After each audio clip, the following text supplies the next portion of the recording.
Alright, time for Fullest House, first edition, where we are playing Vettiheim. It is turn 43. Might be having a pivotal battle this turn. Let's see, there's a throne claim. This actually looks like it's from Falegra. So yeah, it looks like their war against Marignon isn't going all bad. And then we're bringing in a bunch of Bone Fiends, somewhat to serve as chaff, and some of the other ones to serve as patrollers. Hey, we find a magic site, perhaps, yeah, a fire site. We do have some of our fire site searchers out there, finally.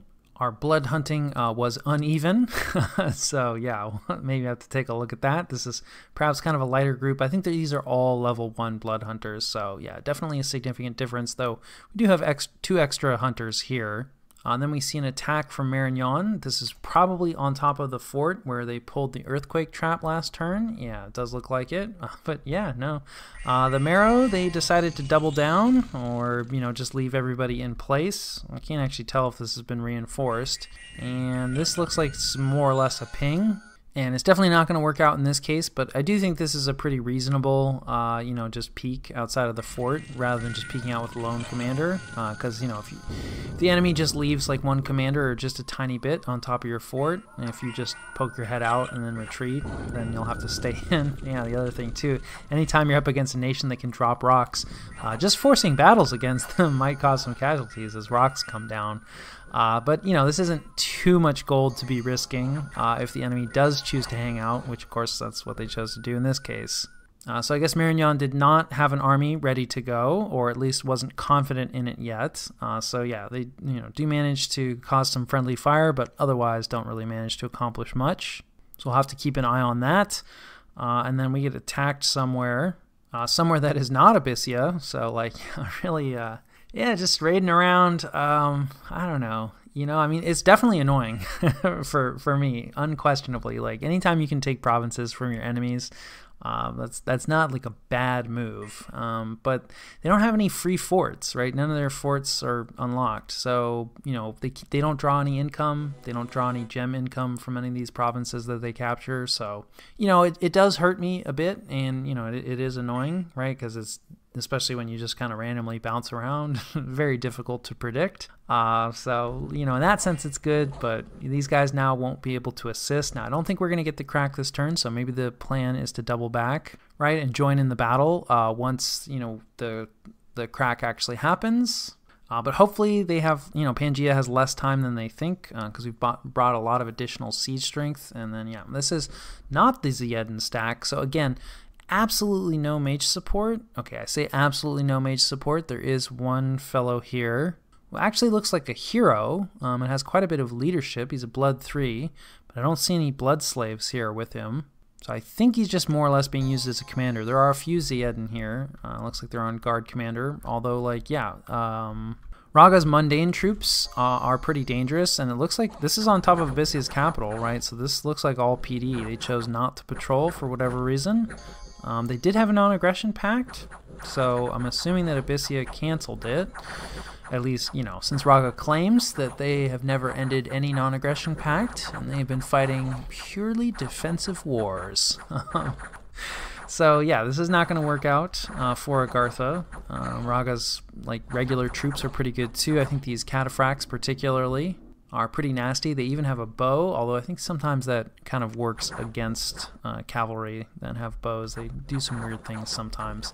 But they also, you know, significantly outnumber Agartha's infantry there. Yeah, Agartha gets absolutely obliterated. Like, they are outnumbered, you know, by 100 units, but this is absolutely, I mean, you know, this is abysmal. This is worse than I was expecting. I thought they would have at least inflicted a few casualties. This is in a cave, too. So you'd think that that would help Agartha, right? Because, like, yeah, an elite force, huh? With Dark Vision 50, so they don't actually even have Spirit Sight. So they are getting some penalty to their skills, but, you know, the Ragan troops should be getting more penalties to their skills. Yeah, you can see that it's significant, right? But I guess just the protection is higher on Raga's units. And again, of course, like, yeah, Agartha, too many A names here. Agartha is definitely, you know, heavily outnumbered, but still, to get only 2 kills, That's pretty rough. Late Age Agartha is kind of, one of those problem childs, one of the weaker nations. I think most people agree. This is my first time playing Late Age, so kind of taking it as it comes. And then we catch an attack by Felegra against Marignon. This looks like just a little bit of rating. Cool stuff. Against just a little bit of PD. Actually, this kind of looks like it could go either way to me, although somebody's summoning Storm Power, so it looks like there's a mage in here. Okay, interesting. An Oppressor General who automatically joins into a communion, but there's nobody here for him to join with. I think this is still just going to be mostly like a mundane troop fight without, too much casting. It could go either way. Armies of Felegra are routed, so that works out for Marignon. And then this is our raid with our twice-born commander, so let's see if any province defense was left. Nope. So, I don't know, we'll see, right? Not a great thug, not a kitted thug, but, can it beat a single centaur commander? Doesn't look like it. And, of course, she doesn't die either. This is the worst possible result. Maybe she'll die in the retreat. I should have seen that coming. Boars do not have the best morale. Retreated successfully, naturally. We'll give it another shot at some point. Pangea is probably scratching their head unless they actually click through and see the Twiceborn. This is a Cetician army. As well as their Pretender, the Dream of Not Getting Eaten. And this guy, he's got his Devour Soul attack, which will cause soul death. Basically like being soul slayed. So very dangerous to thugs or super combatants. Also has been twice-born, but hasn't actually died yet. Has seen some combat from the look of it.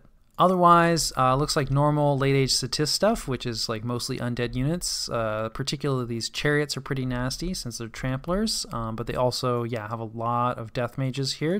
I think these guys are straight death 2 always.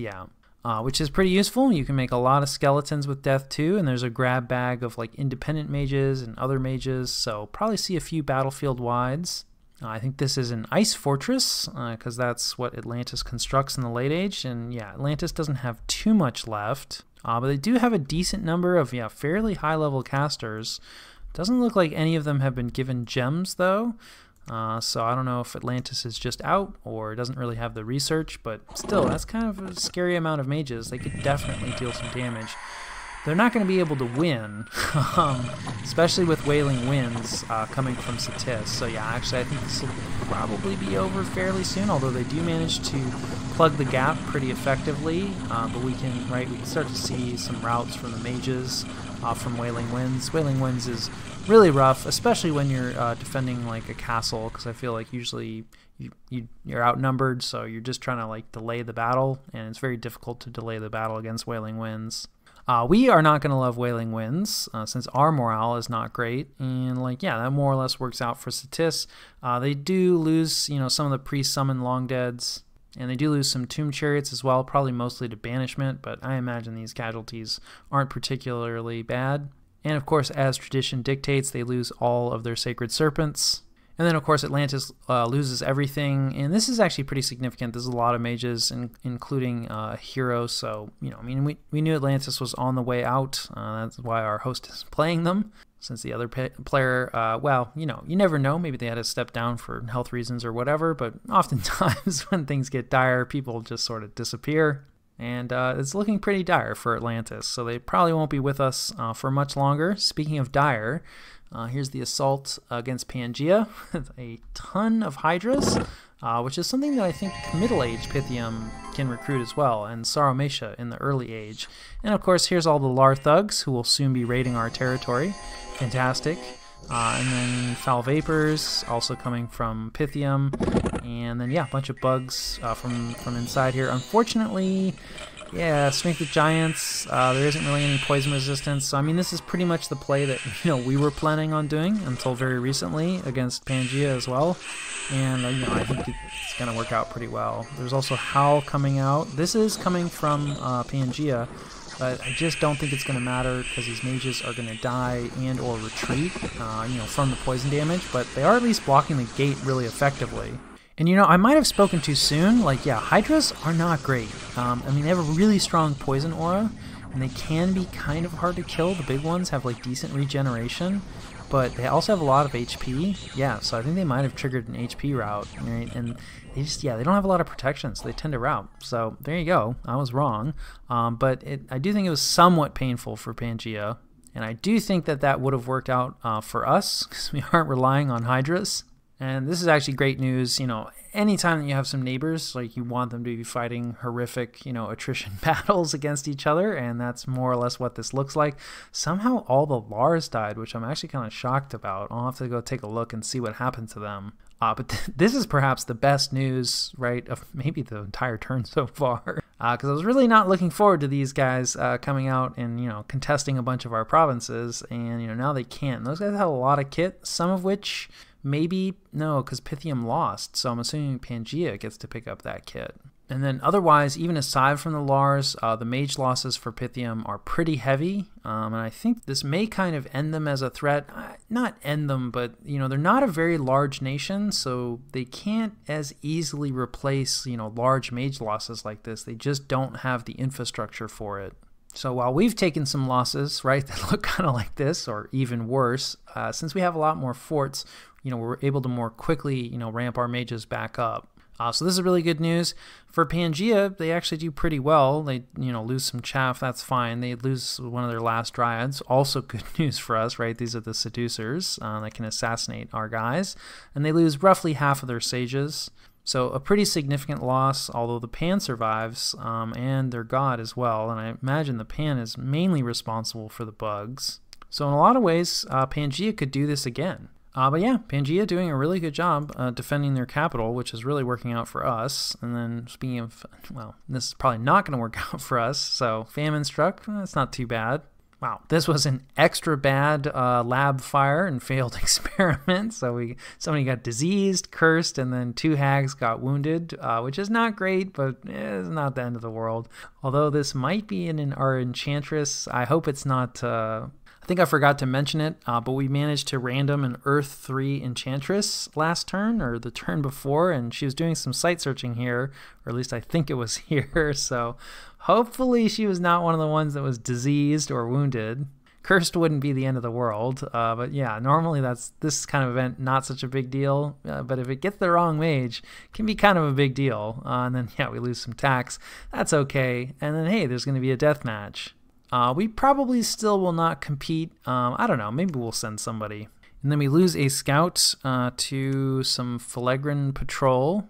Actually, just an absolute ton of province defense. Province defense at high enough levels does provide patrol strength. So that's sad. Always sad to be losing scouts. And then this is on top of the throne. We finish a palisade. And then in Abyssia, the walls are severely damaged. So we'll probably get the crack next turn. And then, of course, the patrollers are always busy in a blood nation. So yeah, I'll catch you guys after the jump. All right, this is the situation and what we're doing about it. I guess first things first, the Pangea conflict. I was wrong again, so, you know, he went and raided elsewhere. There's really not a ton to say. You know, our plan more or less remains the same. We should crack this fort next turn, and we'll assault, and we'll see what happens. In terms of the raiders, like, you know, we were moving a few things around to try to catch them. This is actually a province we PD dumped in before, and it's a pretty decent PD type, and especially with his commander out in front, it's possible that this PD will stop him. Hopefully, if it doesn't stop him, it'll bleed him down a little bit more. But, you know, if he moves there, he might get away with it. I'll definitely get away with it if he goes into the cave. And then we're trying to sacrifice this caster, so we probably won't stop him if he moves into this forest. But you never know, and hopefully at least, right, our Twiceborn will trigger. And then if he tries to move, you know, deeper into our territory in this direction, you know, we are moving. Should have changed the script on this guy. This is just a site searcher. But anyway, you know, we have some mages here that will hopefully stop him with, you know, a little bit of province defense. So we'll see how that goes. If, you know, he raids in this direction, then that's also going to work out. So, I don't know, 50-50 that we catch this raiding group, you know, this next turn. And, yeah, we'll get to it eventually. Right, we just need it to make one mistake, so not too worried about it. Then like our heavy raiding group slash what's going to be the core of our army that we'll probably use against Pythium is just going to counter raid this for the most part. We did actually build up a large no, this is just the Wolf Rider group, so because there's the possibility that he hangs out. It doesn't really seem like this player does that a lot, but yeah, we just have a couple random Wolf Riders, and mostly he's just been leaving one PD, so they should be able to take it out. And if he decides to hang out, we'll lose him, and it's no big deal. The Wolf Brothers we're keeping kind of with the main army. Wow, it's not an army yet, but it'll provide like the core of the Castra support, and we're still doing recruitment for like that third army that we're planning on using against Pythium. It's not very big. It might take a second. That said, Pythium did take quite a few losses, so we'll see. I might reach out to this player and see about a non-aggression pact, but at the same time, there's a throne right here. You can see that Marignon has moved away. I think Marignon is pretty busy right now. I don't think either of these wars are winding down. Like, yeah, we can see Marignon's flag all the way out here, right, and over here, but then he's got like Phlegrain flags over here. So it's like, yeah, Marignon I think is fully committed right now to this other war.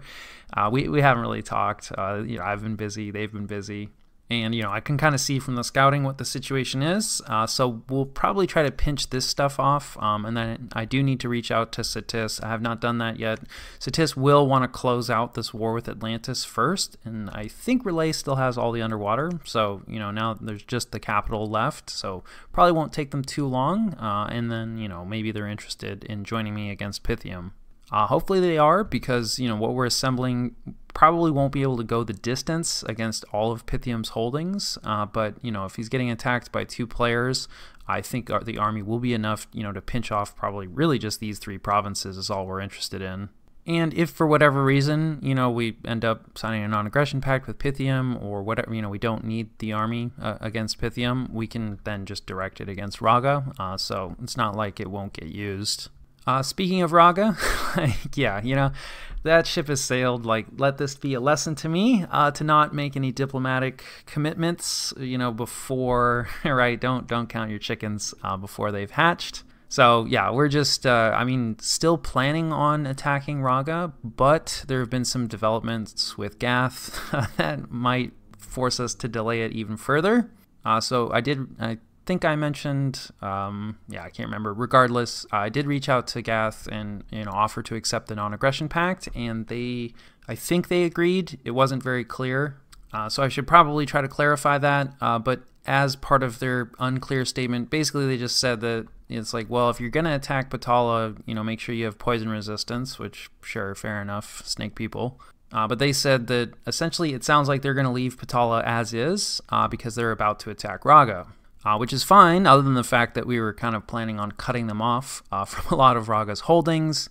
But in addition to it not really being clear to me that they, have officially accepted the non-aggression pact, it also wasn't clear. It's like, okay, well, they're just going to leave Potala, so, like, should I take that? Are they expecting me to just sit here and get raided while they go fight Raga, and then, they just save this snack for later?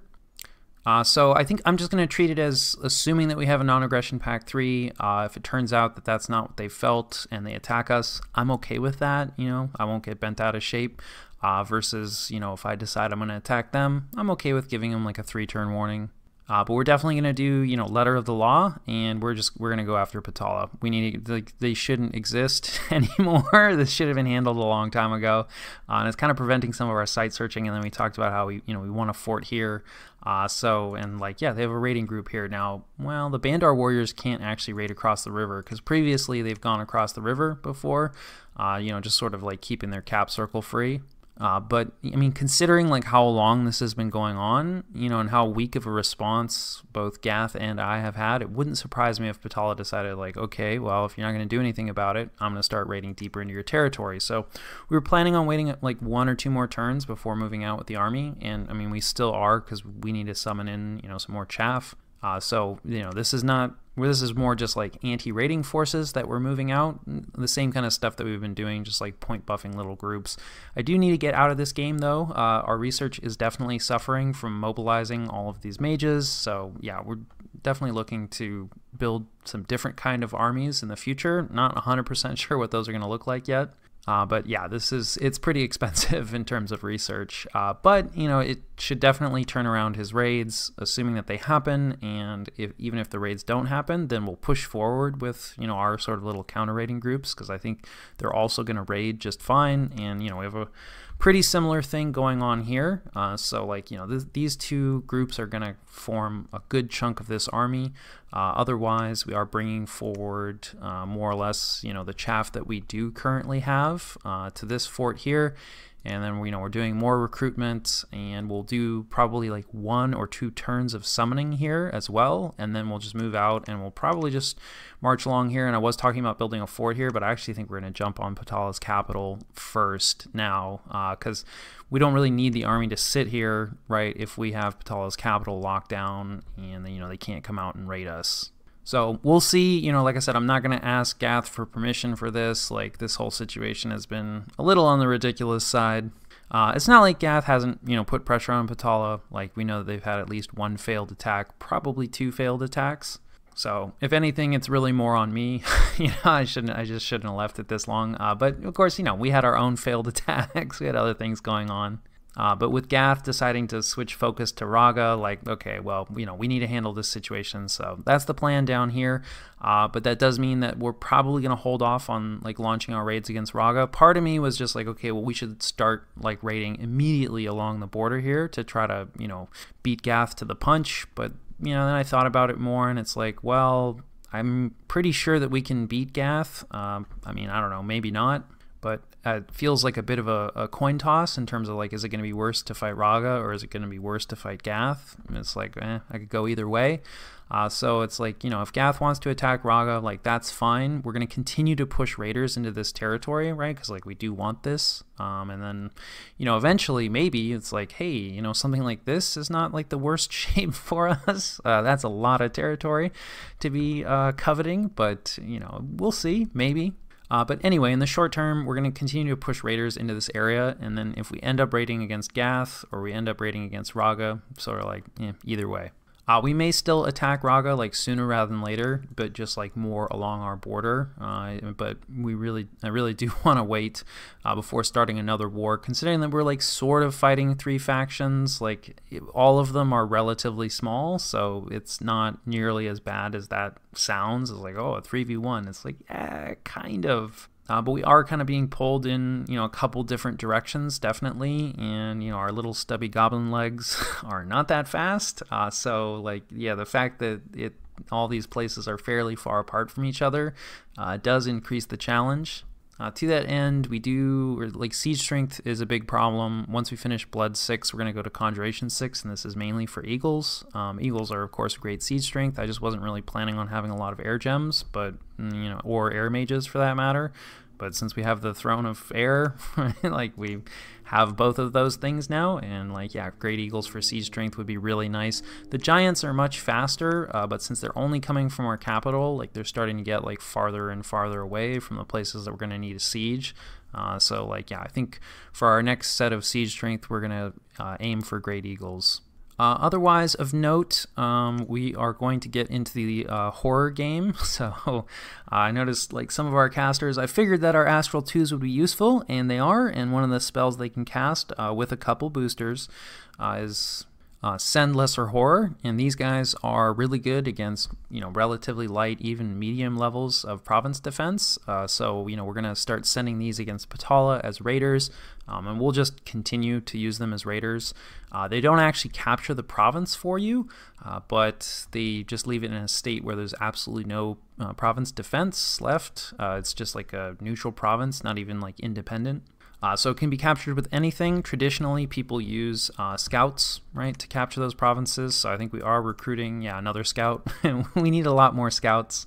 Although we only have 2 mages currently that can pull that off, at least with, like, the levels of boosters that we have. Maybe later with some extra boosters, we'll be able to get some other casters that can do it.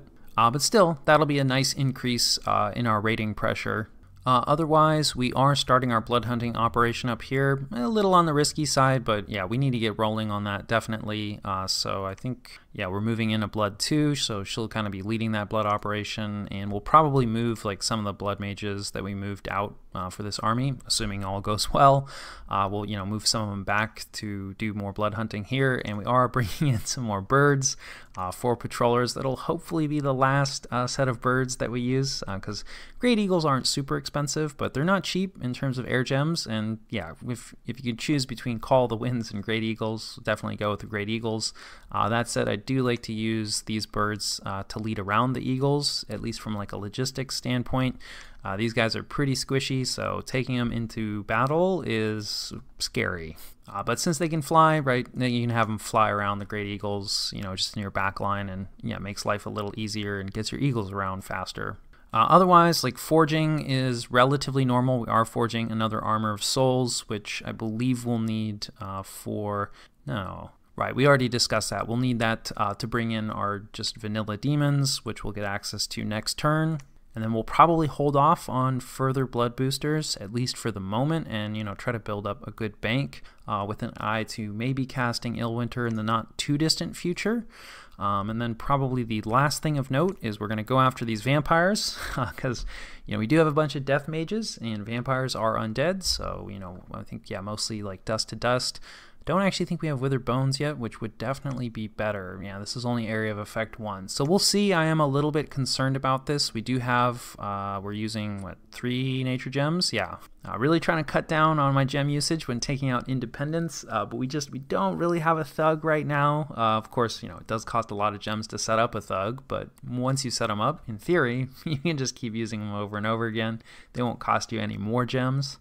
So anyway, yeah, we'll make some bugs, and hopefully that will provide a nice screen for the vampires to snack on, while, you know, our death casters actually get rid of a bunch of vampires. We're also going to do a little bit of Hellbind Heart, which is just a spell that can, you know, charm someone, steal them. So you never know. Maybe we'll get, there is a vampire count in there, and like, if we get a few vampires, that's okay too. Not really expecting too much out of this, but I figured, like, hey, let's give it a shot. Oh yeah, and then we're also putting up the Ravenous Swarm, so we'll... Well, this turn is already rolled, so I can't fix it. Yeah, do we have... Okay, no, this is... some of these, the Veti, you know, sprites can be a little difficult to tell them apart, right? So, like, this is a, you know, living Veti, and then this is a living Veti hag, and then this is a white hag. And of course, the problem is the White Hag is undead, and the Ravenous Swarm, you know, doesn't care about whether you're friendly undead or enemy undead. So possibly we just killed one of our white mages. That would be sad. But we'll see, right?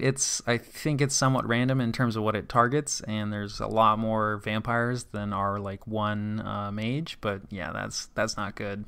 But these things happen, so yeah. Otherwise, just, you know, pushing around site searchers. I think we have mostly full mage recruitment. We probably, yeah, we cut here. But other than that, I think, yeah, we definitely didn't cut our independence. We're still looking for that air death random. Or no, we got the air death, right, but we would like death earth. So yeah, these are pretty useful mages. Yeah, we talked about I should have been recruiting them sooner, but, you know, that's how it goes sometimes. But yeah, other than that one fort, I think, yeah, we are recruiting mages everywhere, which is nice. So yeah, I think that more or less covers turn 43.